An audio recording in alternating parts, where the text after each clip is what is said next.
Hey guys, it's Bookbug here. Today we're going to talk about a crucial aspect of the reading experience, grammar. Because that's not balls to the walls boring or anything.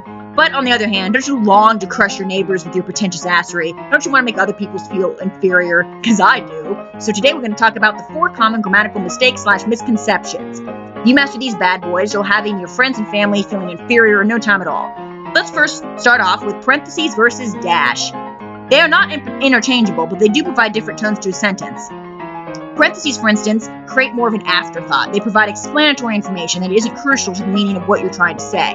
Of course, it isn't exactly incorrect to use a parenthesis if you want to kind of convey something more dramatic, but just know that if you do, your sentence won't read the way you want it to. This is what dashes are for. They're for one thing and one thing only: dramatic emphasis. And because the English language is a huge pain in the butt crack, there's actually 3 different types of dashes. And your ability to actually write out these dashes depends on the competency of your word processor. But let's talk about our second category, N versus M dashes. N dashes are used in ranges. For instance, in date ranges, or more typically, in number ranges. For instance, if I wanted to say the cat that I strangled with my bare hands was 10 to 12 years old, I would put an N dash between the numbers 10 and 12. An M dash, on the other hand, is the dash that you see the most often.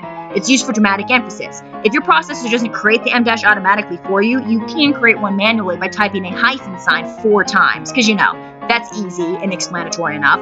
But that brings us to our third category, the hyphen. The hyphen is used to combine 2 different words that are being used to modify a single noun. For instance, I might say, this cost-effective account saved me crap tons of dough last year, but I wouldn't use the hyphen between cost and effective if these words were not being used as a compound modifier. For example, this account that saved me crap tons of dough last year was cost-effective.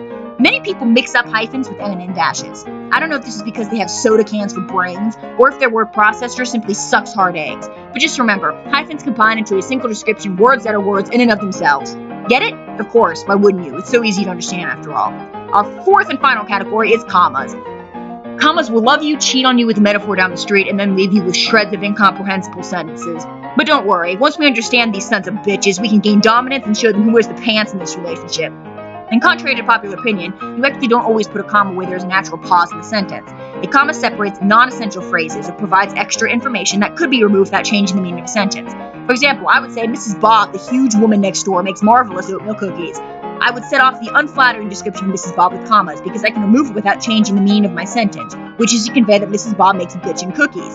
Sometimes this rule can get confused, but you can just put on your big boy pants and deal with it like the rest of us. Fun tip: which is usually always used before non-essential clauses. So if I said Mrs. Bob set the room that contained my drug stash on fire, which was very unpleasant, I could put a comma before which. Well, that's it, people. Fellow grammar Nazis, equipped with these little tidbits, you can now navigate the sticky mires of grammatical construction and make your friends feel bad about themselves. Go get 'em, Tiger. You're fighting the good fight. I'm proud of you out there. I'll see you guys next time.